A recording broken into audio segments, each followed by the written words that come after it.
नमस्कार, good morning India में आपका स्वागत है। मैं हूं अदिति राजपूत। लखनऊ में हुई किसान महापंचायत में किसानों ने कहा कि खेती के जो काले कानून हैं वो वापस करना ही काफी नहीं है। जब तक एमएसपी गारंटी कानून नहीं बनता और पहले से तैयार किसान विरोधी विधेयक रद्द नहीं किए जाते, तब तक उनका आंदोलन चलता रहेगा। लखनऊ की किसान महापंचायत में बड़ी तादाद में किसान जुटे। खेती के नए कानून वापस लेने के प्राइम मिनिस्टर के ऐलान के बाद ये किसानों की पहली महापंचायत थी। संयुक्त किसान मोर्चा में शामिल तमाम संगठनों के किसान यहां पहुंचे।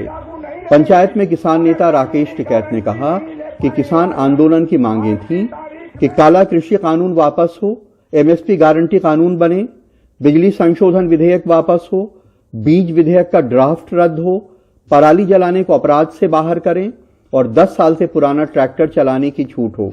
अभी सिर्फ एक मांग पूरी हुई है, बाकी मांगों पर सरकार उनसे बात शुरू करे। जो कुछ कानून ये बिल पार्लियामेंट में रखे हुए हैं वो कभी भी ये जा सकते हैं, उसको उस पर एक बार चर्चा कर लो आप। जैसे सीड बिल है, बिजली इलेक्ट्रिसिटी बिल है, पोल्यूशन वाला है, दूध का है, भूमि का है, जो ये जमीनें छीनने का काम किसानों की कर रहे हैं। पीएम मोदी ने भले नए खेती कानून लाने के लिए देश से माफी मांग ली हो, लेकिन बीजेपी नेताओं का एक वर्ग शुरू से ही किसानों को देशद्रोही बताता रहा है। वे अभी भी अपनी बात पे कायम हैं। कि तथाकथित किसानों की गठजोड़ में, अपवित्र गठजोड़ में, उनके मन से पाकिस्तान जिंदाबाद, खालिस्तान जिंदाबाद जैसे अपवित्र नारे लग रहे थे, तो मोदी जी के लिए, भारतीय जनता पार्टी के लिए प्रथम राष्ट्र है, राष्ट्र सर्वोपरि है। बिल तो बनते रहते हैं, बिगड़ते रहते हैं, वापस आ जाएंगे, दोबारा बन जाएंगे, कोई देर नहीं लगती है। कांशीराम इको गार्डन में सुबह से रात तक किसानों के आने का सिलसिला चलता रहा, लेकिन तमाम ऐसे हैं जिन्हें सरकार पे भरोसा नहीं है। तमाम बड़े बीजेपी नेताओं की इस बयानबाजी से भी उनका भरोसा टूटा है। ये जब सारे कानून का पर बात करेगी सरकार बैठ करके एसकेएम के साथ, उसका एक समाधान निकलेगा, तब ये आंदोलन बंद होगा, वरना चलता रहेगा। यूपी और पंजाब में चुनाव होने हैं। पंजाब के अलावा पश्चिमी यूपी के एक बड़े हिस्से में इन खेती बिलों को लेकर किसानों में जबरदस्त नाराजगी रही है। लखीमपुर कांड ने सिख किसानों में और रोष पैदा किया है।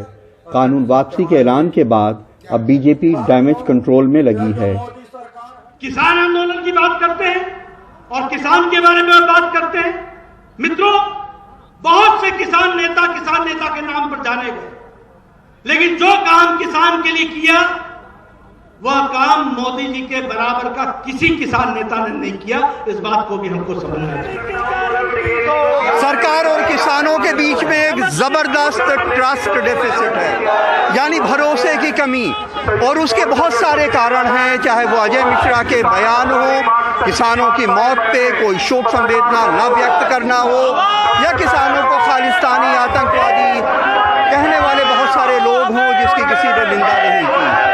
जब तक ये ट्रस्ट डेफिसिट या भरोसे की कमी कायम रहेगी, तब तक इस तरह के आंदोलन चलते रहेंगे। लखनऊ में कैमरामैन राजेश गुप्ता और आलोक पांडे के साथ कमाल खान, एबीपी। तो लखनऊ में किसानों ने साफ कर दिया है कि फिलहाल वो पीछे हटने को तैयार नहीं है और किसानों को अब सरकार के कहे पर भरोसा नहीं है। उधर सरकार की ओर से शीतकालीन सत्र में तीनों कृषि कानूनों की वापसी की तैयारियां शुरू हो गई हैं। सरकार तीनों कृषि कानूनों को निरस्त करने के लिए एक ही विधेयक संसद में पेश कर सकती है। और खबर यह भी है कि सरकार एमएसपी पर कानूनी गारंटी के मुद्दे पर भी विकल्प तलाश रही है कि क्या इस मुद्दे पर किसी गाइडलाइन या वैधानिक तरीके से किसानों को भरोसा दिलाया जा सकता है। संसद के शीतकालीन सत्र के दौरान तीनों कृषि कानून वापस लेने की तैयारी शुरू हो गई है। सूत्रों के मुताबिक कृषि मंत्रालय कैबिनेट नोट और ड्राफ्ट रिपील बिल तैयार कर रहा है। जून 2020 से अब तक नए कानून लागू करने के लिए शुरू सभी पहल वापस लिए जाएंगे। बुधवार को कैबिनेट तीनों कृषि कानूनों को वापस लेने के प्रस्ताव को मंजूरी दे देगी। प्रधानमंत्री के ऐलान के बाद एमएसपी व्यवस्था को मजबूत और पारदर्शी करने के लिए हाई लेवल समिति बनाने पर भी मंथन शुरू हो गया है। हालांकि किसान संगठनों की एमएसपी पर कानून की गारंटी की मांग के बाद सरकार पर विपक्षी दलों का दबाव बढ़ता जा रहा है। जब किसान आंदोलन शुरू हुआ तो 3 कानूनों की बात करते थे, उसके साथ साथ एमएसपी को भी गारंटीड एमएसपी उसकी चर्चा होती थी।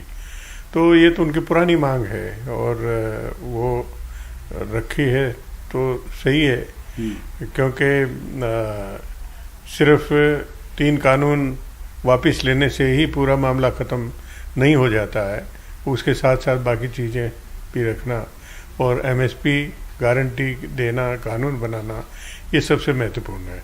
मैं समझता हूँ कि जो किसानों की मांगे हैं वो सारी जायज़ मांगे हैं। हम स्वयं, हमारी पार्टी ने लगातार इन मांगों का समर्थन किया है। जब ये कृषि कानून लाए जा रहे थे उस वक्त मैंने स्वयं लोकसभा के अंदर इसका विरोध किया था और आज ये करना पड़ रहा है, और कोई भी मांग किसानों की नाजायज नहीं है। विपक्षी दल संसद के शीतकालीन सत्र के दौरान इलेक्ट्रिसिटी अमेंडमेंट बिल को वापस लेने और पराली जलाने के लिए तय फाइन को भी वापस लेने का समर्थन कर रहे हैं। एक तो ठीक तरह से चर्चा नहीं हुई और दूसरा कारण यह है कि ठीक तरह से जो भी कानूनों में लिखा था वो किसानों तक पहुंचाया नहीं गया। ये जो विरोध कर रहे हैं कानूनों को, नए कानूनों को, वो ये कह रहे हैं कि एमएसपी बंद हो जाएगी। मैंने कमेटी में काम किया है और पूरे कानून बारीकाई से हमने पढ़े हैं, एक जगह भी एमएसपी का उल्लेख भी नहीं है। किसान संगठनों की मांग है कि 29 नवंबर से शुरू हो रहे संसद के शीतकालीन सत्र के दौरान सरकार एमएसपी की कानूनन गारंटी देने के लिए एक नया बिल लेकर आए, इलेक्ट्रिसिटी अमेंडमेंट बिल को इसी सत्र में वापस लिया जाए और पराली जलाने पर फाइन का जो प्रावधान कानून में है उसे संसद के इसी शीतकालीन सत्र के दौरान खत्म किया जाए। जाहिर है किसान संगठनों की इन मुख्य मांगों पर इस सत्र के दौरान सरकार क्या रुख अख्तियार करेगी, ये काफी हद तक तय करेगा कि आने वाले दिनों में किसान आंदोलन की दिशा और दशा क्या होगी। संसद भवन से मोहम्मद मोसलीन के साथ हिमांशु शेखर, एनडीटीवी इंडिया।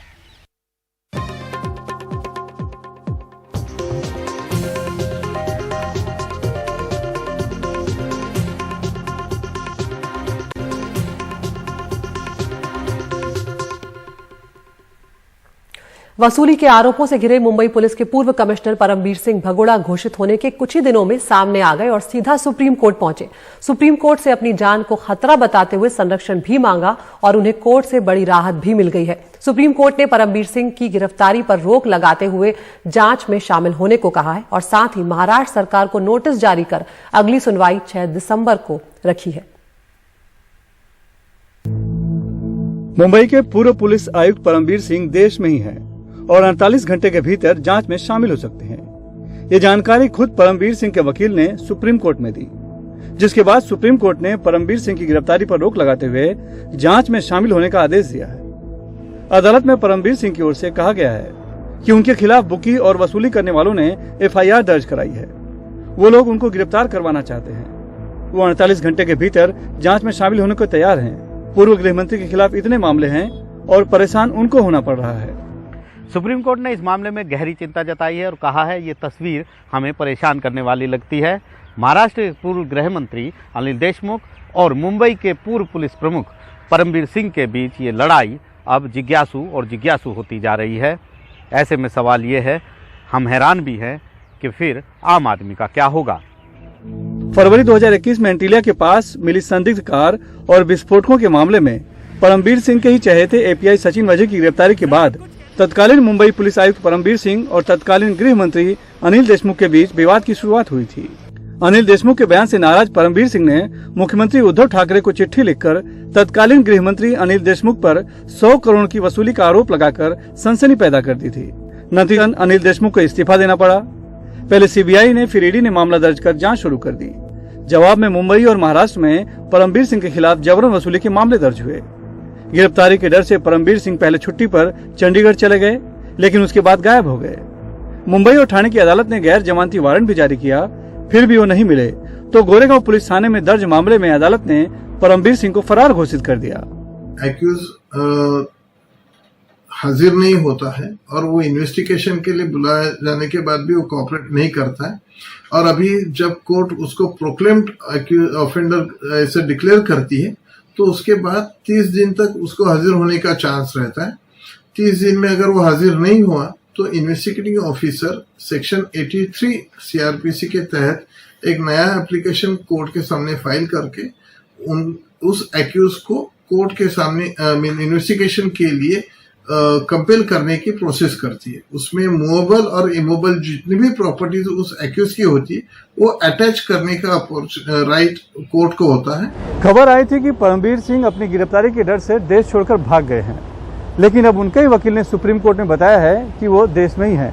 और हैरानी की बात है कि सुप्रीम कोर्ट ने भी परमबीर सिंह की गिरफ्तारी पर रोक लगाते हुए उन्हें जांच में शामिल होने का आदेश दिया है, जबकि पूर्व गृह मंत्री अनिल देशमुख सेशंस कोर्ट से बॉम्बे हाई कोर्ट से लेकर सुप्रीम कोर्ट तक ठोकरें खाने के बाद थक हार कर ईडी दफ्तर में पेश हुए और अब जेल में हैं। दिल्ली से आशीष भार्गव और मुंबई से कैमरामैन राजेंद्र दयालकर के साथ सुनील सिंह, एनडीटीवी इंडिया के लिए।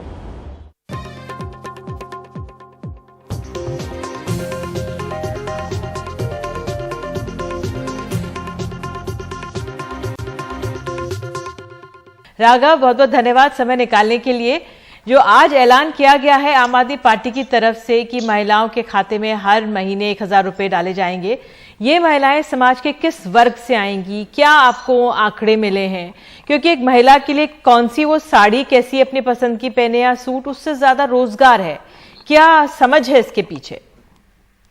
देखिए, इसमें कोई वर्ग विशेष के लिए या एक समाज विशेष के लिए नहीं, बल्कि सारी महिलाओं के लिए एक आर्थिक आजादी का एक बहुत बड़ा गिफ्ट अरविंद केजरीवाल जी लाए हैं। हर महिला को 1000, जो 18 वर्ष से अधिक आयु की है, उनको 1000 रुपए प्रति माह सरकार देगी और ये एक आर्थिक आजादी उनको बहुत बड़ी मिलने जा रही है। हम अक्सर देखते हैं और सामाजिक वास्तविकता का सामना नहीं करेंगे, सच्चाई को नहीं देखेंगे तो समस्या का हल नहीं ढूंढ पाएंगे। आज भी एक बहुत बड़ा वर्ग घर में या तो कोई महिला अपने पति की ओर देखती है जेब खर्ची के लिए, कोई बेटियां अपने पिताजी की ओर देखती है, कोई बहन अपने भाई की ओर देखती है। कहीं ना कहीं एक आर्थिक आजादी महिलाओं की नहीं आई समाज में।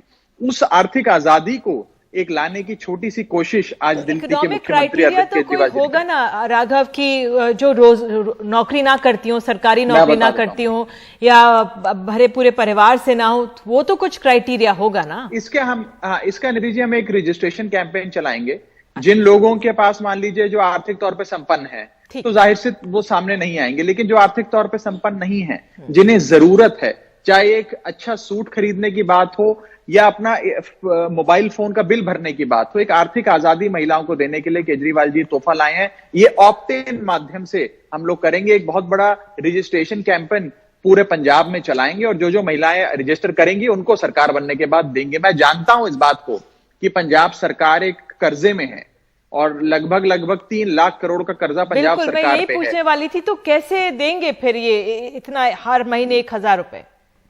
देखिए, आज तक क्या हुआ निधि जी, आप भी पंजाब की सियासत को करीब से देखते आई हैं। इन सारे नेताओं ने पंजाब का खून चूस लिया। पंजाब के अंदर कोई स्कूल की बिल्डिंग, कोई सरकारी जमीन ऐसी नहीं है जो गिरवी ना हो।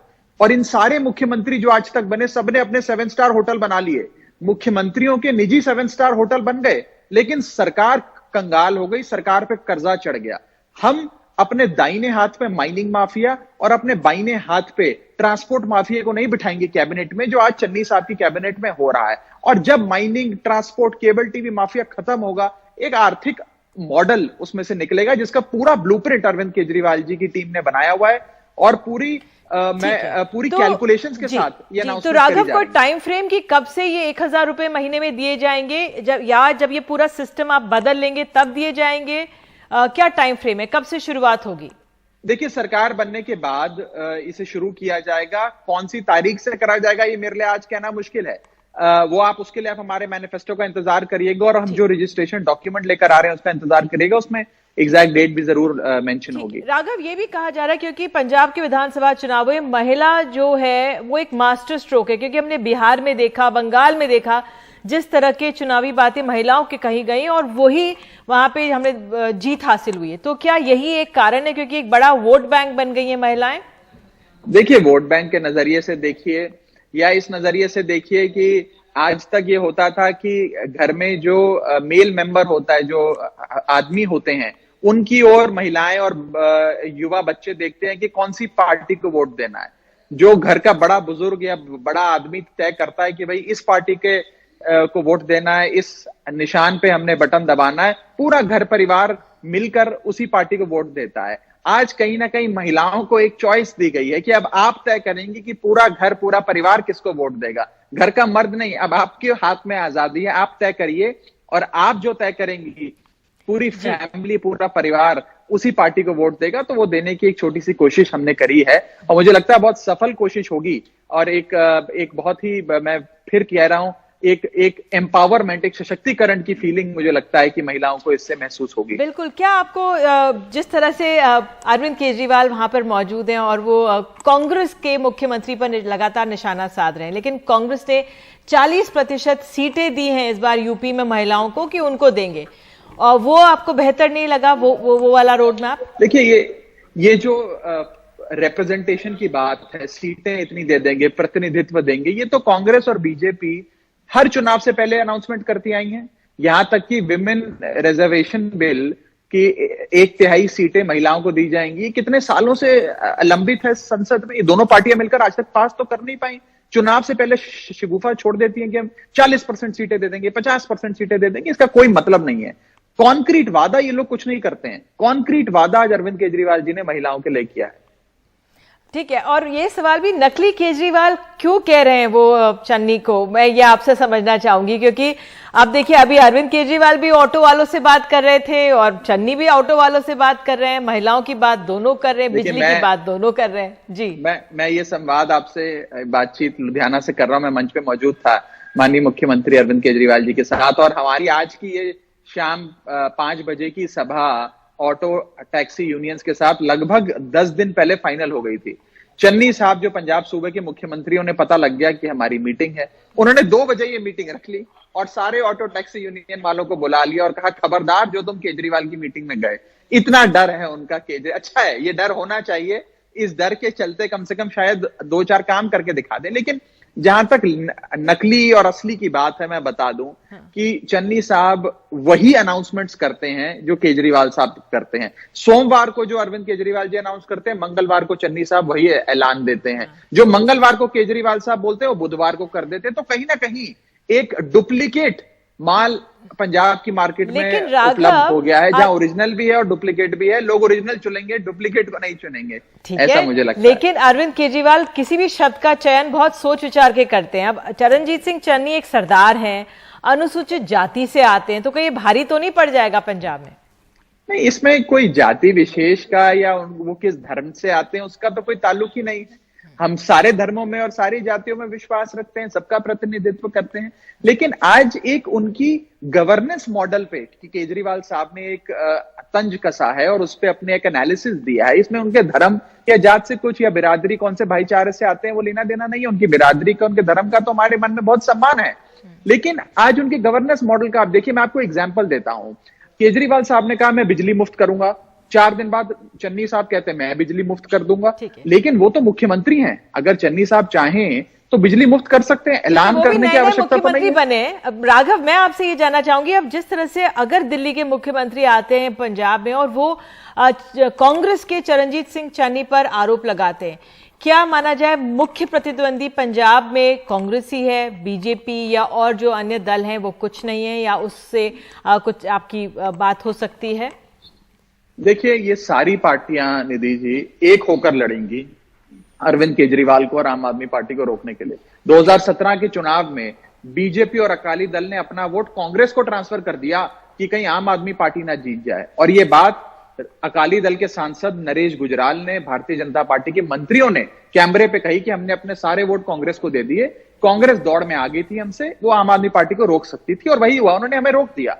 इस बार भी ये 4-5 पार्टियां, अकाली दल, बीजेपी, कांग्रेस, बसपा मिलकर हमारे खिलाफ चुनाव लड़ेंगे।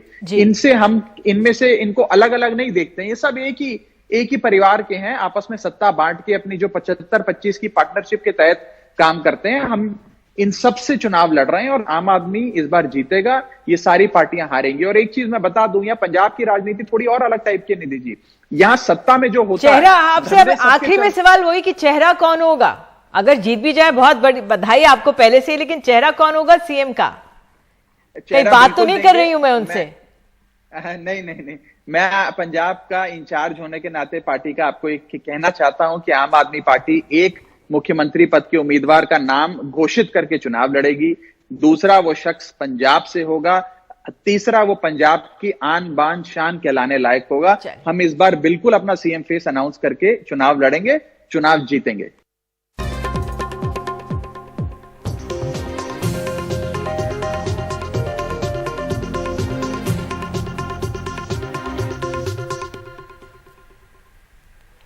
दिल्ली की जामा मस्जिद को मरम्मत की सख्त जरूरत है। कागूरा, छज्जा, मीनार, छत तमाम जगहों पर काम की जरूरत महसूस की गई है और अब तक एएसआई यानी आर्कियोलॉजिकल सर्वे ऑफ इंडिया ही 1956 से इसकी मरम्मत का जिम्मा संभाल रहा है। जामा मस्जिद के शाही इमाम ने इस साल जून महीने से प्रधानमंत्री नरेंद्र मोदी से लेकर पुरातत्व विभाग को मस्जिद की मरम्मत को लेकर खत लिखे, पर जवाब अब तक नहीं मिला है। परिमल कुमार की ये रिपोर्ट। बाहर से इतनी भव्य दिखने वाली जामा मस्जिद की अंदरूनी हालत कुछ अच्छी नहीं। मस्जिद में 2 हॉल हैं, जिसमें से एक के तहखाने की हालत सुधारने में कुछ मजदूर जुटे हैं। कंगूरों के पत्थर के बीच भी जगह जगह दरारें हैं, छज्जे भी बेहतर हालत में नहीं और छत भी मरम्मत मांग रही है।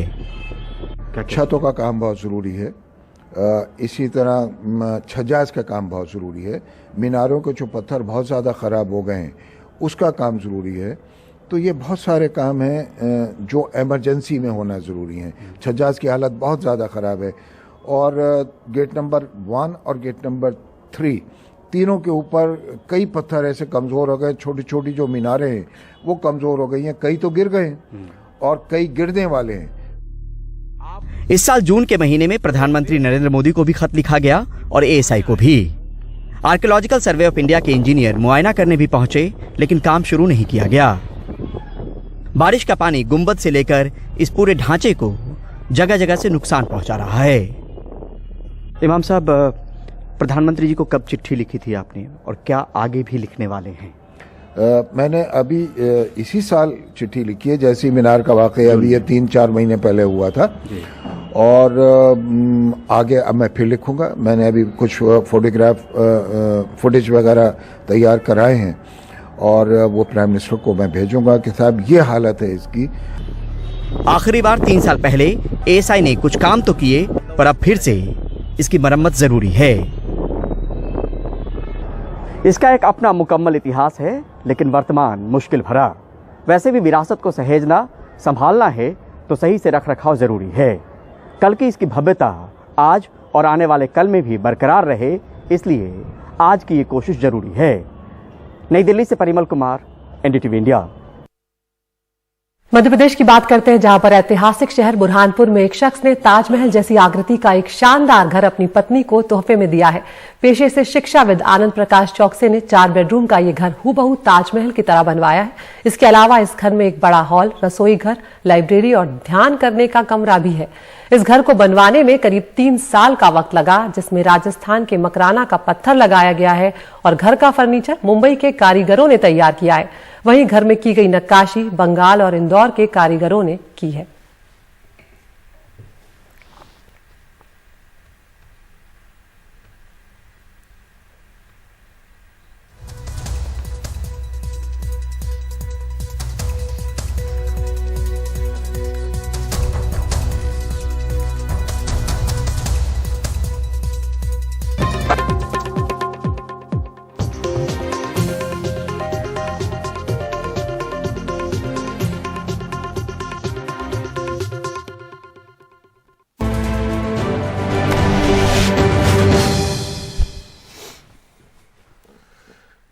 तो दिल्ली के मुख्यमंत्री अरविंद केजरीवाल 2 दिन के पंजाब दौरे पर हैं। कल अपने दौरे के पहले दिन केजरीवाल लुधियाना भी पहुंचे, जहां उन्होंने ऑटो वाले से संवाद में हिस्सा लिया।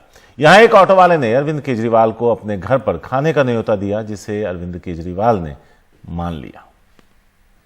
सर, मैं आपका बहुत बड़ा फ्रेंड हूं। सर, मैं एक ऑटो वाला ही हूं। सर, आप ऑटो वालों की बहुत हेल्प करते हो। सर, आप हमारे गरीब के ऑटो वाले के घर खाना खाने चलोगे? सर, मैं दिल से आपको नाइट कर रहा हूँ। जरूर आएंगे आज रात को। या ठीक है सर मैं आपको अपने ऑटो से ही ले जाना चाहता हूँ। आज रात को सर भगवंत को ले आऊं? आज ही भगवंत को ले आऊं? सर जरूर। और चीमा साहब हम तीनों आएंगे। ठीक है सर बिल्कुल। बहुत बहुत धन्यवाद।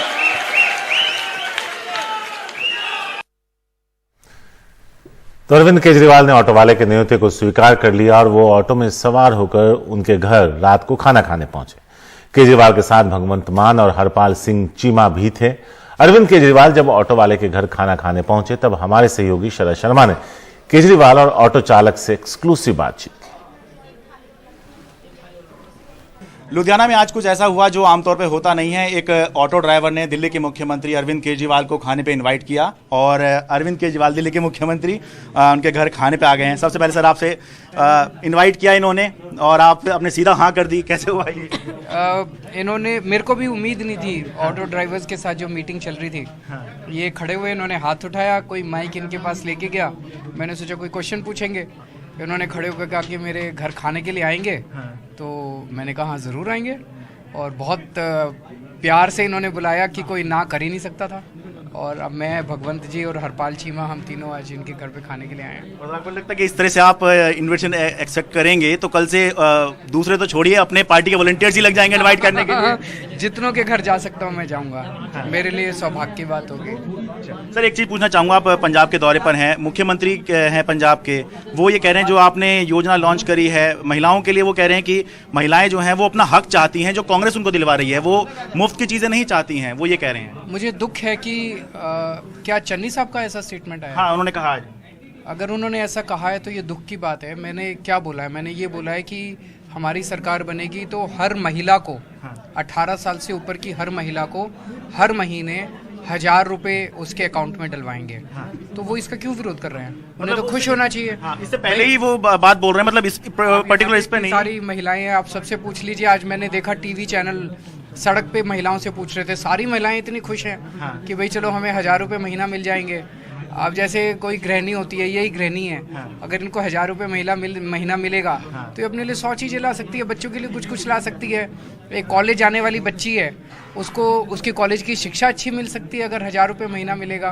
तो इसका तो स्वागत करना चाहिए। वो पता नहीं क्यों विरोध कर रहे हैं, कांग्रेस क्यों विरोध कर रही है, अकाली दल क्यों विरोध कर रहा है। गेम चेंजर हो सकता है आपकी ये योजना जो है, उसके पैसा बहुत चाहिएगा। मैं देख रहा था करीब 1000 करोड़ में लगता है एक महीने का चाहिए होगा। मेरा अपना अनुमान है 8 से 10 हज़ार करोड़ के करीब जरूरत पड़ेगी।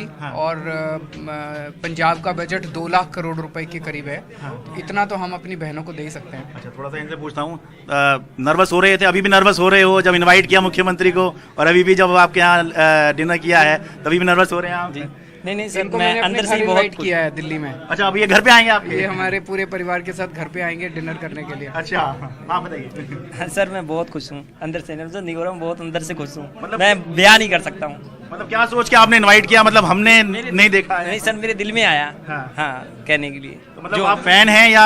मैं बहुत बड़ा फैन हूँ। मतलब पार्टी के वॉलंटियर तो नहीं? नहीं आते हैं। हाँ जी ठीक है। फायदा होगा इस तरह की अगर मुलाकातें होंगी?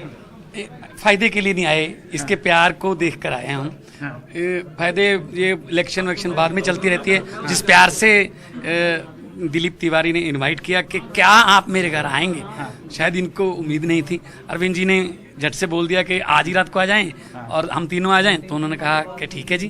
तो अभी इनके पिताजी को भी नहीं पता कि ऐसा इनविटेशन दे दिया। इनके पिताजी सब्जी की रेडी लगाते हैं। अच्छा, वो थोड़ी सी दूर है, तो ये बोले बस मैं ऑटो लेके आया और ऑटो लेके फिर वापस आपको लेने चला गया। मैं पिताजी को भी नहीं बता पाया।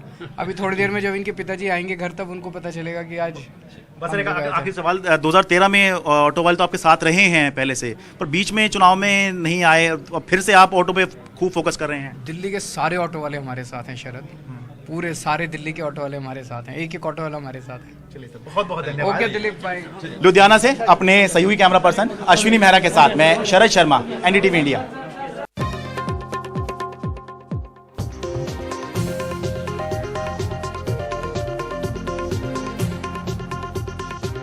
गुड मॉर्निंग इंडिया में 2 घंटे के दौरान हमने आपको कई सारी खबरें दिखाई। अब हम चाहते हैं कि आप एनडीटीवी इंडिया के यूट्यूब चैनल पर जाइए, जो 5 बड़ी खबरें हम दिखा रहे हैं उस पोल में हिस्सा लीजिए। बताइए कौन सी खबर है जो आप विस्तार से दिन भर देखना चाहते हैं। एमएसपी पर कानूनी गारंटी के विकल्प पर विचार, सूत्रों के हिसाब से यह खबर है। नंबर 2 पर पंजाब से केजरीवाल ने वादों का पिटारा खोला। नंबर 3 पर क्यों आत्महत्या के लिए मजबूर हुए महंत नरेंद्र गिरी। नंबर 4 शराब की तलाश में शादियों में छापे, बिहार से यह खबर। और आखिर में जामा मस्जिद मरम्मत के इंतजार में विरासत।